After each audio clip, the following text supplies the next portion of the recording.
ప్రభునందు ప్రియమైన దేవుని బిడ్డలారా, ఈ ఉదయకాల సమయంలో దేవుని అనుదిన వాగ్దాన ఈ పరిచర్య ద్వారా మరి ఒకసారి మిమ్మల్ని కలుసుకోవడానికి దేవుడు నాకు అనుగ్రహించిన ఈ గొప్ప ఈ భాగ్యాన్ని బట్టి మొదటిగా దేవాది దేవునికి నేను ఎంతగానో కృతజ్ఞతాస్తుతులు చెల్లించున్నాను.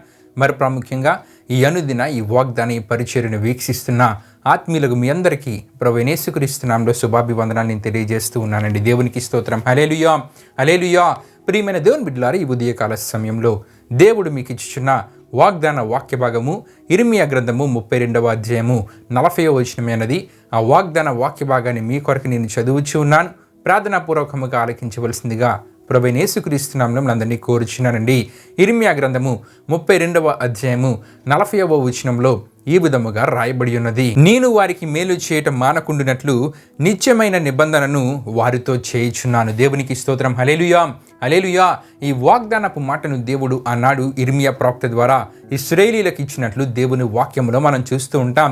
ఈ సందర్భాన్ని మనం ఆలోచిస్తే కనుక ఆ సందర్భానికి ఇశ్రాయేలీయుల పరిస్థితి ఏ విధముగా ఉన్నది అని మనం ఆలోచిస్తే, ఒక చీకటి కాలంలో వారు బ్రతుకుతూ ఉన్నారు. అంటే పూర్తిగా పాపములో నలిగిపోయారు, పాపులుగా మారిపోయారు, దేవునికి విరోధముగా పని చేస్తూ ఉన్నారు, దేవునికి విరోధమైన క్రియలు కార్యాలు చేస్తూ పాపములోనే వారు జీవిస్తున్నారు. ప్రియమైన దేవుని బిడ్డలారా, అయితే వారు చేసిన పాపానికి గాను దేవుని కోపము వారి మీదకి రాబోతుంది. అంటే దేవుడు బబులోనీలను వారి మీదకి యుద్ధానికి రప్పించి బబులోనీల చెరలో ఇశ్రాయేలీయులు ఉండబోతూ ఉన్నారు.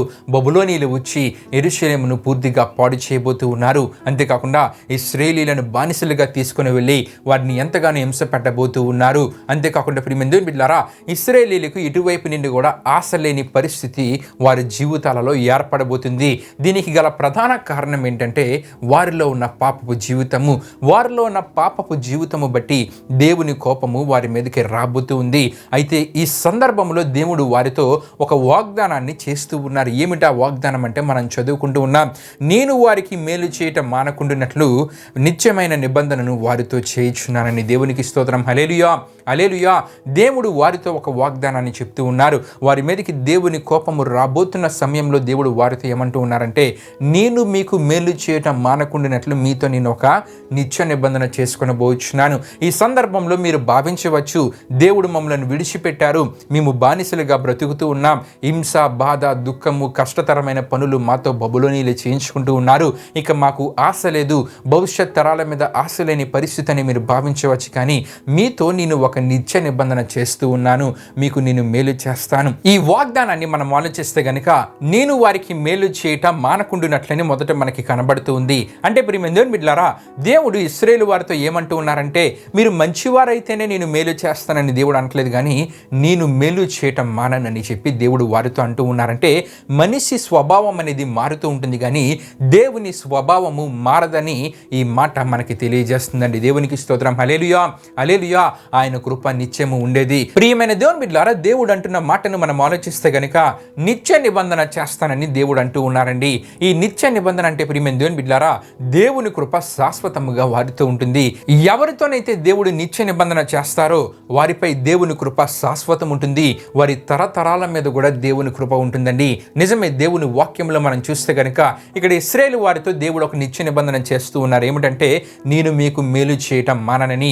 ఇదే విధానంలో దేవుడు ఒకరితో ఒక నిత్య నిబంధన చేశారు. ఎవరితో అంటే రాజైన దావీదుతో. దేవుని వాక్యంలో సమూయేలు 2వ గ్రంథము 7వ అధ్యాయము 11 నుండి 16 వరకు రాయబడి ఉన్న వాక్య వచనాన్ని మనం చదివితే చివరి వాక్య భాగంలో అంటే 16వ వచనంలో మనం చూస్తూ ఉన్నప్పుడు, నీ సంతానమును నీ రాజ్యమును నిత్యము స్థిరమగును, నీ సింహాసనము నిత్యము స్థిరమగును అని చెప్పి దేవుడు దావీదుతో ఒక నిత్య నిబంధన చేశారంటే నిత్యము నీ సింహాసనము స్థిరపరచబడతాదని. అయితే ప్రియమైన దేవుని బిడ్డలారా, నిత్య నిబంధనను దావీదుతో చేసిన దేవుడు ఆ నిత్య నిబంధనను మరిచిపోలేదండి. నిజమే, మన జీవితాలలో దేవుడు చేసే నిత్య నిబంధనలు అవి దేవుడు ఎన్నటికీ మరిచిపోరు. తరతరముల వరకు ఆ ఆశీర్వాదకర స్థితిని మనము అనుభవించగలం. మన తరములో వచ్చేవారు కూడా ఆ ఆశీర్వాదకర స్థితిని అనుభవించగలరు.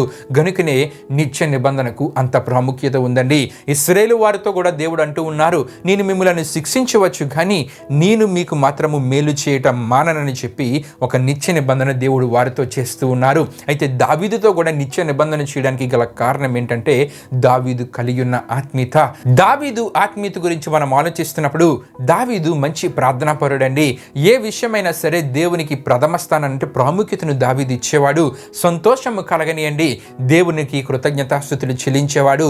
బాధ కలిగినా సరే, యుద్ధ వాతావరణ పరిస్థితులు ఎదురైనా సరే దేవుని దగ్గరికి వెళ్ళి మొట్టమొదటిగా ప్రార్థించి దేవుని సహాయాన్ని కోరి దేవుని చిత్తము చొప్పున ముందుకు వెళ్ళేవాడు. దేవునికి స్తోత్రం. హల్లెలూయా, హల్లెలూయా. గనుకనే దావీదు కలిగి ఉన్న ఆత్మీయతను బట్టి దేవుడు దావీదుతో ఒక నిత్య నిబంధన చేశారు. ఏమిటంటే నీ రాజ్యము స్థిరపరచబడుతుంది, నీ సింహాసనము స్థిరపరచబడుతుందని. అయితే ప్రియమైన దేవుని బిడ్డలారా, దావీదు తర్వాత తరాలు మనం ఆలోచిస్తే గనుక యెహోరాము గురించి మనం ఆలోచిస్తూ ఉంటాం. యెహోరాము దేవుని దృష్టికి ఎంతో చెడు నడత నడిచాడు. ఆహాబు కుటుంబీకులతో కలిశాడు, చెడు ప్రవర్తన కలిగి జీవించాడు. కానీ దేవుడు దావీదుతో చేసిన నిత్య నిబంధనను జ్ఞాపకము చేసుకొని తన సంతానాన్ని, ఆ రాజ్యాన్ని స్థిరపరుస్తానన్నారు, తన సింహాసనాన్ని స్థిరపరుస్తానన్నారు. గనుక యెహోరాము విషయంలో దేవుడు ఏమీ చేయలేదండి. అలా దావీదు సంతానము గురించి ఆలోచిస్తే గనుక ఇశ్రాయేలీయులు బబులోనీయుల చెరలోనికి వెళ్ళినప్పుడు యెహోయాకీను కూడా దావీదు సంతతి అంటే రాజుగా ఉంటాడు.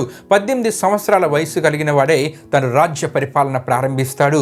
కేవలం 3 నెలలు మాత్రమే పరిపాలిస్తాడు. ఆ సందర్భంలోనే బబులోనీయులు వచ్చి ఇశ్రాయేలీయులను బానిసలుగా చెరలోనికి తీసుకుని వెళ్ళిపోతారు. ఆ సందర్భంలో యెహోయాకీనును కూడా ప్రియమైన దేవుని బిడ్డలారా చెరలోనికి తీసుకుని వెళ్తారు. దాదాపు 37 సంవత్సరాల పాటు యెహోయాకీను చెరలో ఉన్నాడంటే బానిసగా ఉన్నాడు. అంటే తన యవన కాలము నుండి నడి వయసు వరకు బబులోనీయుల చెరలోనే బానిసగా యెహోయాకీను ఉన్నాడు. తన జీవితం గురించి ఇంకందరూ మర్చిపోయే పరిస్థితి. అయితే ప్రియమైన దేవుని బిడ్డలారా, దేవుడు దావీదుతో నిత్య నిబంధన చేశారు కదండి. అంటే నీ సంతతిని నేను ఆశీర్వదిస్తాను, నీ సంతానము స్థిరపరచబడుతుంది, నీ రాజ్యము స్థిరపరచబడుతుంది, నీ సింహాసనము స్థిరపరచబడుతుందని చెప్పి దేవుడు ప్రియమైన దేవుని బిడ్డలారా దావీదుకి వాగ్దానం ఇచ్చారు కదా.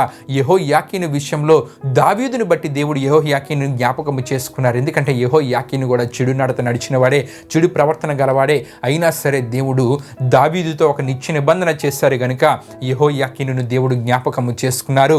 బబులోనీయుల రాజు అయిన ఎబెల్ మెరోదాకు ఈ యెహోయాకీనుడు బందీ గృహం నుండి విడిపించాడు.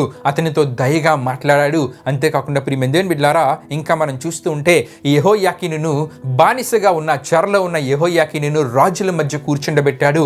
అంతేకాకుండా ప్రియమైన దేవుని బిడ్డలారా రాజ భోజనము తినే ఆ పరిస్థితి మరలా యెహోయాకీనుకు కలిగింది. తను బ్రతికినంత కాలము ప్రియమైన దేవుని బిడ్డలారా యెహోయాకీను పోషించబడ్డాడు. ఈ విషయాలన్నీ మనకి రాజుల 2వ గ్రంథం 25వ అధ్యాయం 27 నుండి 30 వరకు రాయబడిన వాక్య వచనాల్లో మనకి కనబడుతూ ఉంటాయి. అంటే దేవుడు దావీదుతో ఒక నిత్య నిబంధన చేశారు. దేవుడు మరిచిపోలేదండి. దేవుడు చేసిన నిత్య నిబంధనను జ్ఞాపకము చేసుకొని తన సంతతి వారందరినీ స్థిరపరిచారు, వారికి కావాల్సిన అవసరతలను తీర్చారు. అంతేకాకుండా ప్రియమైన దేవుని బిడ్డలారా ఎక్కడ కూడా వారికి ఏ పరిస్థితులు ఎదురైనా సరే దేవుడు వారిని కాపాడుతూ ముందుకు నడిపించారు, వారిని పోషించారు, వారికి భద్రతను దేవుడు దయచేశారు. ఎందుకంటే దావీదుతో దేవుడు ఒక నిత్య నిబంధన చేశారు గనుక. ఇదే విధానంలో ఇశ్రాయేలీయులతో కూడా దేవుడు ఒక నిత్య నిబంధన చేస్తూ ఉన్నారు. నేను మీకు మేలు చేయటం మాననని.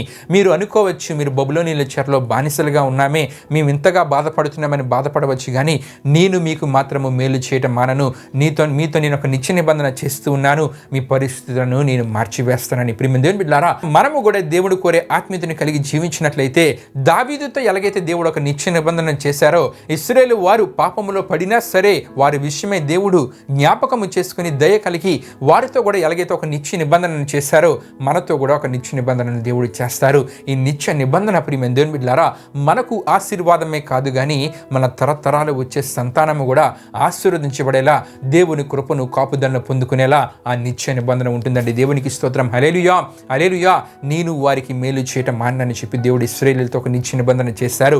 నీ సింహాసనాన్ని స్థిరపరుస్తానని చెప్పి దావీదుతో దేవుడు ఒక నిత్య నిబంధన చేశారు. మరి మనము కూడా దేవుడు కోరే ఆత్మీయతను కలిగి జీవించినట్లయితే, దేవుని ప్రజగా మనము జీవించినట్లయితే ప్రియమైన దేవుని బిడ్డలారా మనతో కూడా దేవుడు ఒక నిత్య నిబంధన చేస్తారు. ఆ నిత్య నిబంధన మనకే కాదు మన సంతానానికి కూడా దీవెనగా ఆశీర్వాదకరంగా ఉంటుంది.